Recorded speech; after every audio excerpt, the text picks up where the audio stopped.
Got me feeling like yeah. Look. Hi guys! Today we're going to learn about control structures. But first, we need to learn about flow of control. Now what is flow of control? In programming, flow of control is the order in which the statements are executed. Now we're ready to learn about control structures. Control structures, they are instructions, statements, or group of statements used in a programming language which determine the sequence of execution of other instructions or statements. It allows the programmer to control the flow of the code that is executed based on different conditions in the program. There could be three methods of processing a program. First is sequential. It could also be selection or repetition. In programming, the flow of control is normally sequential. Sequential statements are executed one after the other in the order in which they are written. Then, here is an example of sequential flowchart. In this flowchart, you can see statement 1 down to statement 2 and into the final statement. Instructions are executed in a predetermined order. No actions can be skipped in the sequence. Now we're going to create a sample sequential program. The sample program is about how to compute the area and the perimeter of a rectangle. First, we create a Java class and name it as rectangle1. And then, import java.util.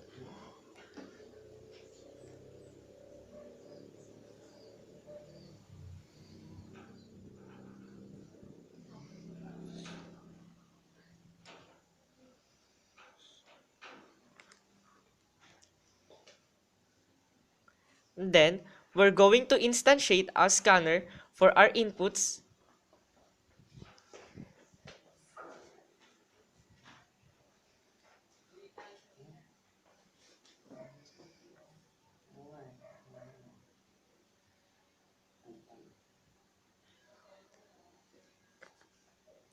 Then, we proceed to our main method, which is public static void main.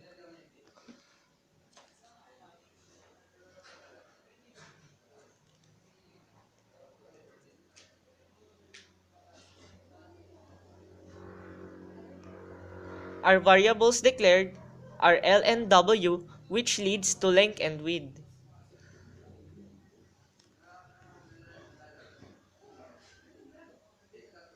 Now, we're going to create the method for output and input, method for the height.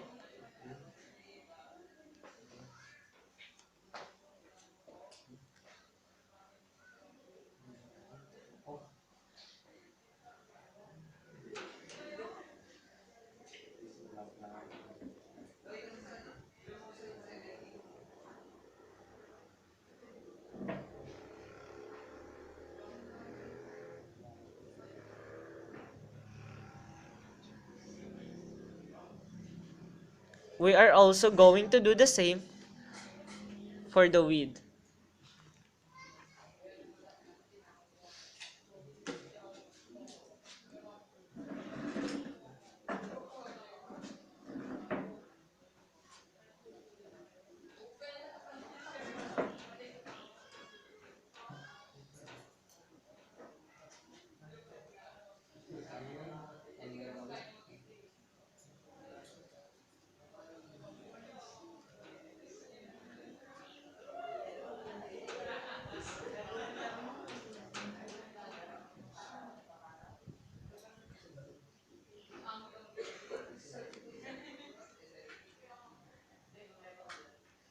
Okay, next is our output for the area with formula length times width.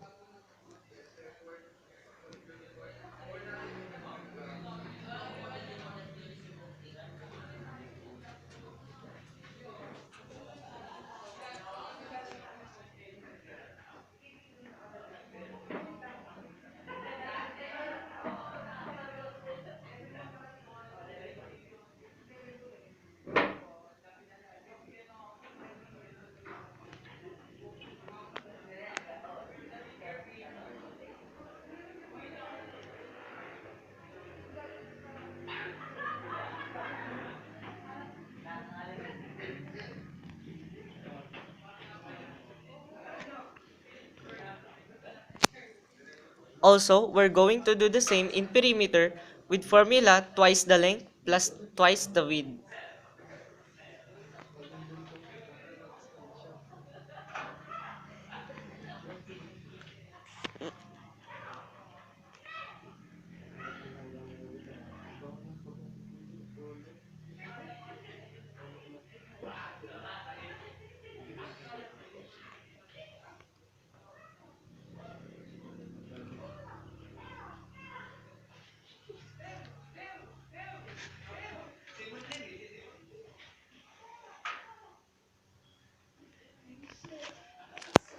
Now, we can run the program.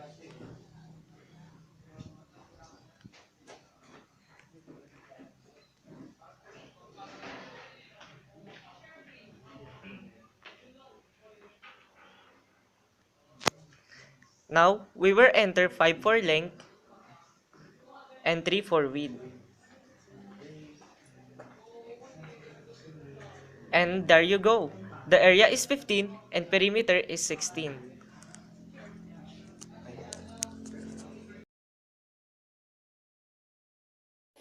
Selection structure. It alters the flow of a program execution by making a selection or choice. It allows choosing between two or more paths of execution in a program. There are four types of selection structures. First, one-way selection or if statement. The second is two-way selection or if else. The third one is multiple-way selection or if if else. The last but not the least is the switch selection. Here is the selection structure flowchart. The program starts with a logical expression. If the condition is true, statement 1 will be executed. Then it will terminate. But if the condition is false, it will choose statement 2. Then the program will be terminated.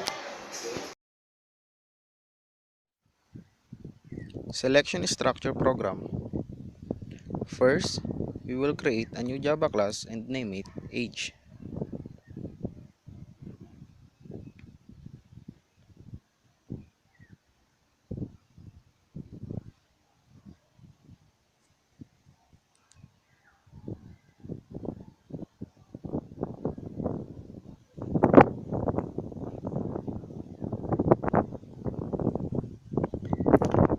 Then, we will import java.util.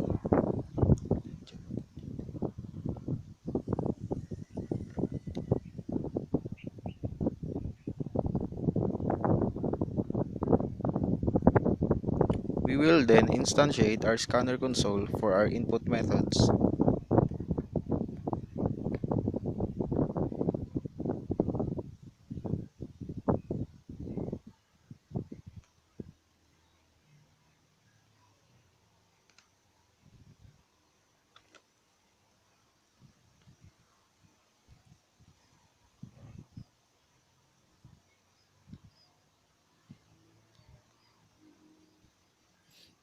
Then, we proceed to our main method, public static void.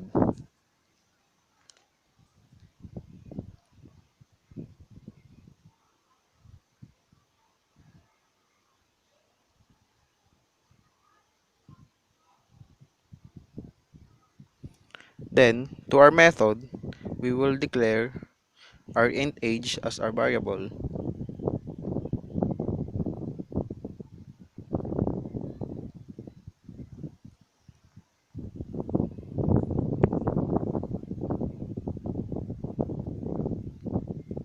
For our output, please enter your age.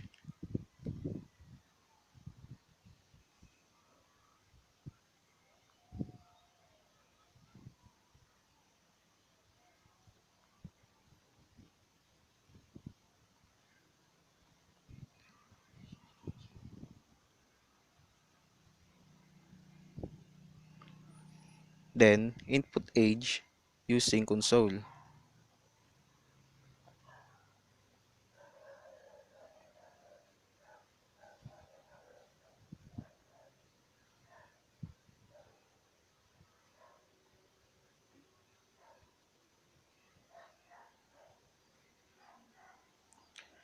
We, pro- we proceed to our if statement if age is greater than 0 and less than 18.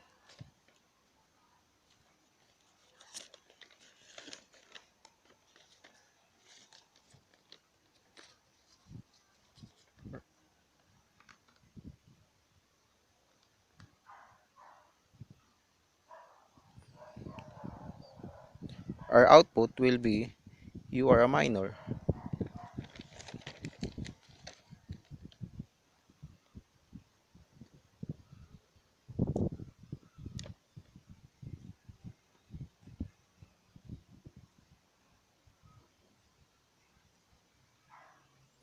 Then our else if age is less than 0.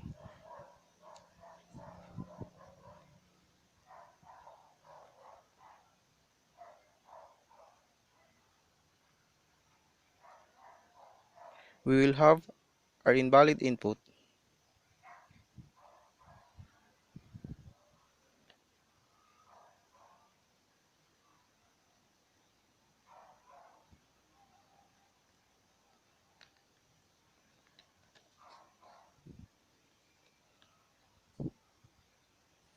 Then our else will output you are an adult.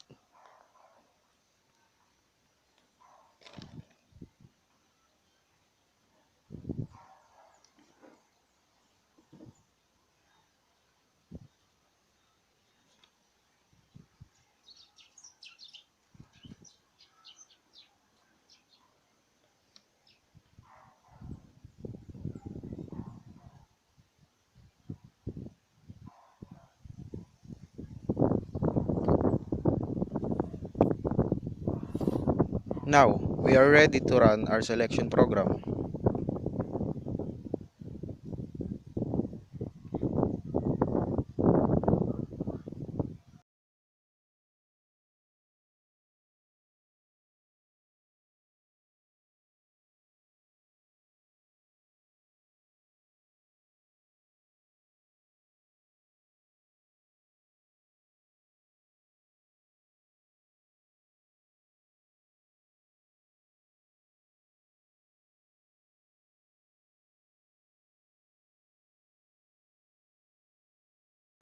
If I enter 5, it will output you are a minor.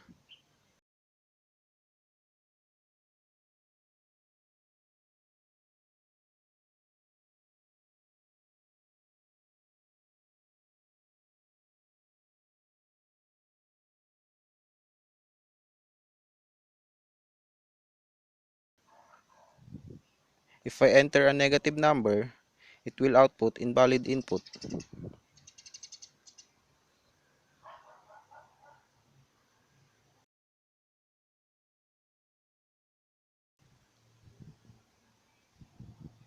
Then, if I put any number greater than 17, for example 30, it will say you are an adult.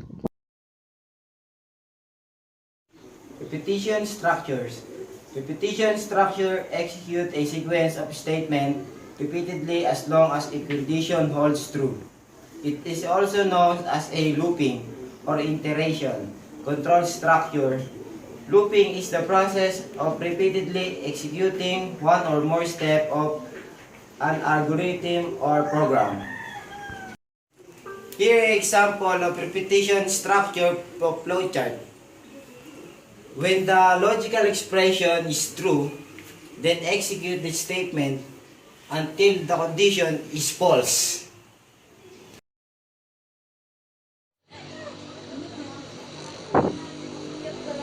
For our sample repetition structure program, we will create a new Java class and name it New Year Countdown.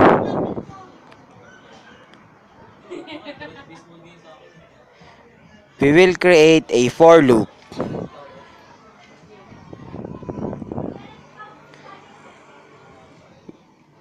We proceed to our main method, public static void.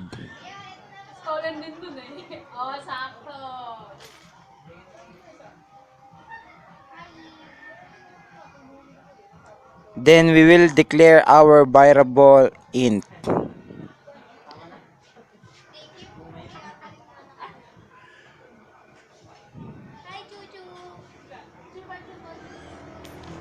For our initial expression is I equal to 10.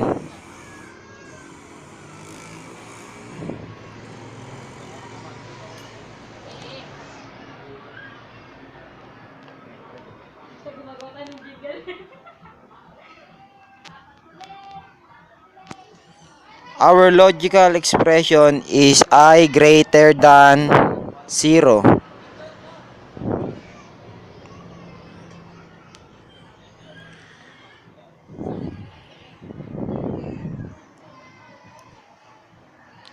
Our update will be I minus minus. Then we will create a method for output to output.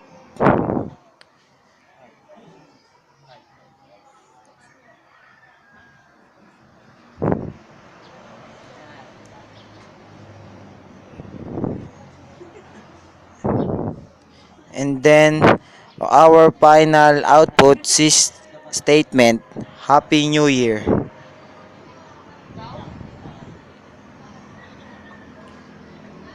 Now we can run the program.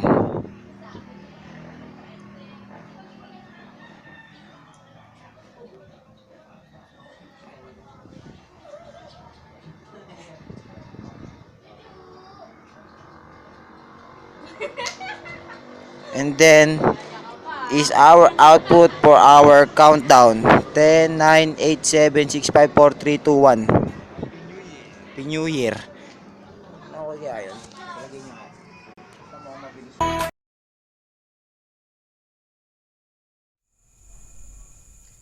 Now, to sum up all the things that we have heard, let's do the recap.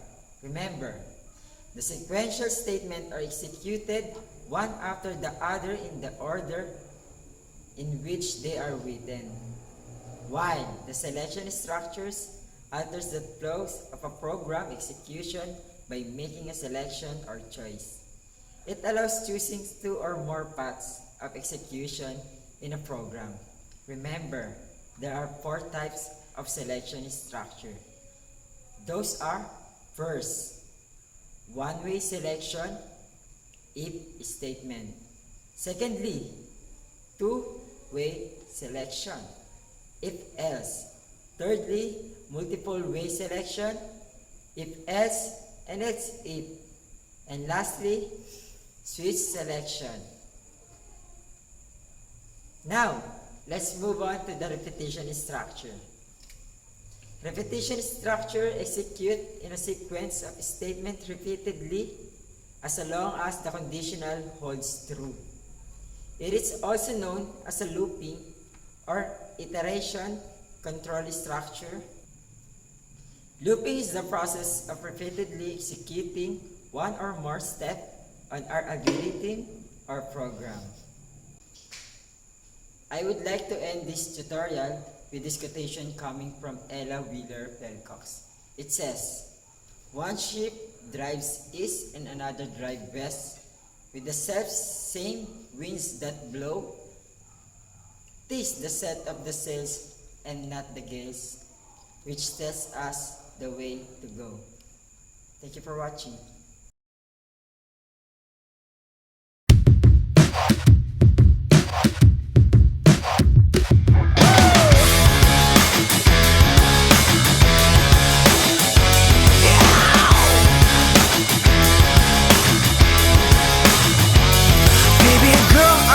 Quite human, and I'm not quite a machine. So I guess that leaves you staring at something that's somewhere in between. Yeah, I'm another